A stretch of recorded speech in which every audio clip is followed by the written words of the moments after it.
कुछ मैचेस सिर्फ score card से नहीं समझ आते।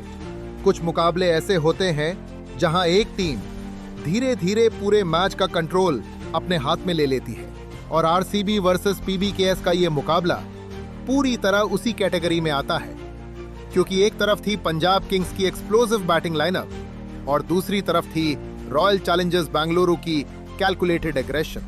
लेकिन इस मैच में जो हुआ उसने एक बार फिर साबित कर दिया कि टी20 क्रिकेट में अगर टॉप ऑर्डर पार्टनरशिप्स लगातार बनती रहें तो स्कोरबोर्ड प्रेशर धीरे धीरे ऑपोजिशन को तोड़ देता है। नमस्कार दोस्तों, स्वागत है आपका क्रिकेट फैक्ट्स बाय उमंग पर, जहां हम सिर्फ मैच नहीं बताते, हम आपको बताते हैं मैच के पीछे की पूरी कहानी। आज बात करेंगे आरसीबी वर्सेस पीबीकेएस के इस हाई स्कोरिंग मुकाबले की, जहां रॉयल चैलेंजर्स बेंगलुरु ने पंजाब किंग्स को 23 रन से हराया। लेकिन ये सिर्फ एक नॉर्मल जीत नहीं थी, ये था smart batting tempo, middle overs domination और प्रेशर हैंडलिंग का परफेक्ट मास्टर क्लास। पहले बात करते हैं रॉयल चैलेंजर्स बेंगलुरु की बैटिंग की। शुरुआत एग्रेसिव जरूर थी, लेकिन इंटेंट शुरुआत से बिल्कुल क्लियर था, अटैक करना है और पंजाब के बॉलर्स को सेटल होने का मौका नहीं देना है। जैकब बेटेल शुरुआत में क्विक बाउंड्रीज निकाल रहे थे, लेकिन दूसरी तरफ विराट कोहली पूरी तरह कंपोज्ड दिखाई दे रहे थे और पावर प्ले के अंदर ही आरसीबी ने मोमेंटम अपने कंट्रोल में लेना शुरू कर दिया। जैकब बेटेल ज्यादा देर क्रीज पर नहीं टिक सके, सिर्फ 11 रन बनाकर आउट हो गए। स्कोरबोर्ड पर 21 रन और एक पल के लिए ऐसा लगा कि शायद पंजाब अब मैच में वापसी कर सकती है, लेकिन क्रीज पर मौजूद थे विराट कोहली और यहीं से इनिंग्स पूरी तरह स्टेबिलिटी मोड में चली गई। विराट कोहली ने सिर्फ 37 गेंदों में 58 रन बना दिए, 4 चौके 3 छक्के, स्ट्राइक रेट 156। उन्होंने शुरुआत से अननेसेसरी रिस्क्स नहीं लिए, लेकिन हर लूज बॉल को बाउंड्री में बदलते रहे। कवर ड्राइव्स, पिकअप शॉट्स और स्पिनर्स के खिलाफ कैलकुलेटेड अटैक। विराट पूरी इनिंग्स का टेम्पो कंट्रोल कर रहे थे, लेकिन दूसरी तरफ देवदत्त पडिक्कल लगातार प्रेशर बढ़ाते जा रहे थे। 25 गेंदों में 45 रन, 4 चौके 3 छक्के। उन्होंने मिडिल ओवर्स में पंजाब के बॉलर्स को बिल्कुल सेट नहीं होने दिया, खासतौर पर पेस बॉलर्स के खिलाफ। उनकी एग्रेसिव इंटेंट लगातार दिखाई दे रही थी। और फिर क्रीज पर आए वेंकटेश अय्यर और यहीं से मैच पूरी तरह एक्सेलरेशन मोड में चला गया। पंजाब किंग्स के बॉलर्स लगातार लाइंस बदल रहे थे, लेकिन वेंकटेश हर ओवर में और ज्यादा डेंजरस होते जा रहे थे। सिर्फ 40 गेंदों में 73 रन, 8 चौके 4 छक्के, स्ट्राइक रेट 182। उन्होंने खासतौर पर मिडिल ओवर्स में गेम पूरी तरह पलट दिया। युजवेंद्र चहल, लॉकी फर्ग्यूसन, हर बॉलर प्रेशर में दिखाई दे रहे था और आरसीबी लगातार बाउंड्रीज निकालती जा रही थी। आरसीबी अब ऑलरेडी मैसिव टोटल की तरफ बढ़ रही थी, लेकिन फिर क्रीज पर आए टिम डेविड और डेथ ओवर्स पूरी तरह ब्रूटल बन गए। सिर्फ 12 गेंदों में 28 रन, 2 चौके 2 छक्के। उन्होंने आते ही अटैक शुरू कर दिया।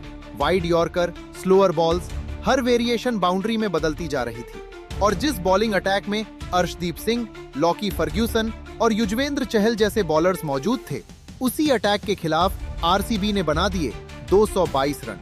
लेकिन अगर कोई बॉलर पंजाब को गेम में बनाए रखने की कोशिश कर रहा था तो वो थे हरप्रीत बड़र। 4 overs 35 run, 2 wicket. उन्होंने इंपॉर्टेंट ब्रेक थ्रू जरूर निकाले, लेकिन दूसरी तरफ बाकी बॉलर्स लगातार प्रेशर में टूटते दिखाई दिए। अब टारगेट था 223 रन और सामने थी पंजाब किंग्स की एक्सप्लोसिव बैटिंग लाइनअप। लेकिन शायद किसी ने भी इमेजिन नहीं किया था कि शुरुआत इतनी डिजास्ट्रस होने वाली है। पहले प्रियांश आर्या आउट हुए, फिर प्रभसिमरान सिंह और उसके तुरंत बाद श्रेयस अय्यर। स्कोरबोर्ड सिर्फ 19 रन और पंजाब ने अपने टॉप 3 विकेट्स खो दिए थे। आरसीबी के बॉलर्स पूरी तरह एनर्जी में दिखाई दे रहे थे, खासतौर पर भुवनेश्वर कुमार, जिन्होंने शुरुआत से ही परफेक्ट स्विंग और कंट्रोल के साथ बॉलिंग की और पंजाब को लगातार प्रेशर में धकेल दिया। लेकिन दूसरी तरफ कूपर कॉनली ने काउंटर अटैक शुरू किया। 22 गेंदों में 37 रन, 3 चौके 3 छक्के। उन्होंने मोमेंटम वापस लाने की कोशिश जरूर की, लेकिन आरसीबी लगातार विकेट्स निकालती रही। फिर मार्कस स्टॉइनिस और सूर्यांश शेडगे ने इनिंग्स को संभालने की कोशिश की। स्टॉइनिस बाउंड्रीज निकाल रहे थे, तो वहीं सूर्यांश फियरलेस इंटेंट के साथ अटैक करते दिखाई दे रहे थे। लेकिन रिक्वायर्ड रन रेट लगातार बढ़ता जा रहा था और इसी प्रेशर में आरसीबी को लगातार ब्रेक थ्रूज मिलते रहे। लेकिन असली फाइट बैक अभी बाकी थी, क्योंकि क्रीज पर मौजूद थे शशांक सिंह और अचानक मोमेंटम थोड़ी देर के लिए शिफ्ट होता दिखाई देने लगा। पंजाब किंग्स को अभी भी बड़े ओवर्स की जरूरत थी, लेकिन दूसरी तरफ आरसीबी को बस एक विकेट चाहिए था और फिर मैच पूरी तरह बदलता दिखाई दिया, क्योंकि गेंद थी रसिक सलामदार के हाथ में। एक समय ऐसा लग रहा था कि पंजाब किंग्स शायद मैच में वापसी कर सकती है, क्योंकि लगातार विकेट्स गिरने के बावजूद उनकी बैटिंग पूरी तरह फाइट करती दिखाई दे रही थी। लेकिन असली प्रेशर अभी बाकी था। शशांक सिंह क्रीज पर आते ही पूरी तरह अटैक मोड में दिखाई दिए। सिर्फ 27 गेंदों में 56 रन, 4 चौके, 4 छक्के, स्ट्राइक रेट 207। उन्होंने क्लियर कर दिया कि पंजाब आखिरी ओवर्स तक हार मानने वाली नहीं है। Slot deliveries, short balls, wide yorkers, Shashank हर चीज को बाउंड्री में बदलते जा रहे थे और हर बिग शॉट के साथ आरसीबी की बॉडी लैंग्वेज थोड़ी नर्वस दिखाई देने लगी थी। एक समय ऐसा लग रहा था कि मैच पूरी तरह बेंगलुरु के कंट्रोल में है, लेकिन शशांक की फियरलेस हिटिंग ने स्टेडियम का पूरा मोमेंटम बदल दिया। क्राउड का प्रेशर बढ़ने लगा और डगआउट में भी टेंशन साफ दिखाई देने लगी थी। दूसरी तरफ मार्कस स्टोइनिस भी इंपॉर्टेंट सपोर्ट दे रहे थे। 25 गेंदों में 37 रन, 5 चौके। उन्होंने स्ट्राइक रोटेट करते हुए प्रेशर कम करने की कोशिश की, लेकिन रिक्वायर्ड रन रेट लगातार ऊपर जाता जा रहा था। पंजाब को हर ओवर में बाउंड्रीज चाहिए थी, लेकिन दूसरी तरफ आरसीबी लगातार अटैकिंग फील्ड्स के साथ खेल रही थी। Deep mid wicket, long off और यॉर्कर बेस्ड प्लान्स, हर चीज क्लियरली प्रेशर क्रिएट करने के लिए दिखाई दे रही थी। आरसीबी को बस एक ब्रेक थ्रू चाहिए था और फिर आया मैच का बिगेस्ट टर्निंग पॉइंट, रसिक सलामदर। 4 ओवर्स, 36 रन, 3 विकेट्स। उन्होंने प्रेशर ओवर्स में फियरलेस बॉलिंग की, smart slower balls, tight lines और सबसे इंपॉर्टेंट ब्रेक थ्रूज निकालकर पंजाब की कमबैक होप्स को लगभग खत्म कर दिया। खास तौर पर शशांक सिंह का विकेट पूरे मैच का मोमेंटम कंप्लीटली बदल गया, क्योंकि वहीं से पंजाब की आखिरी उम्मीद भी टूटती दिखाई दी।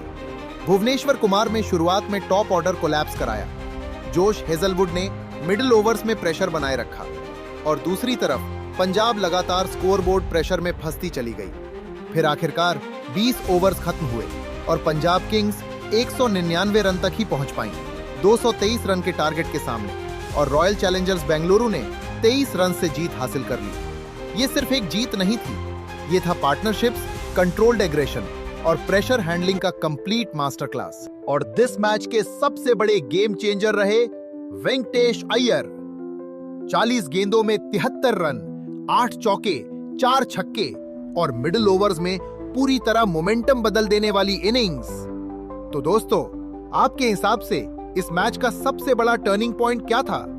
वेंकटेश अय्यर की एक्सप्लोसिव बैटिंग या फिर रसिक सलामदार का प्रेशर स्पेल? कमेंट सेक्शन में अपनी राय जरूर बताना। वीडियो पसंद आए तो लाइक करो, चैनल को जरूर सब्सक्राइब करो और ऐसे ही सिनेमैटिक क्रिकेट डॉक्यूमेंट्रीज के लिए जुड़े रहिए क्रिकेट फैक्ट्स बाय उमंग के साथ।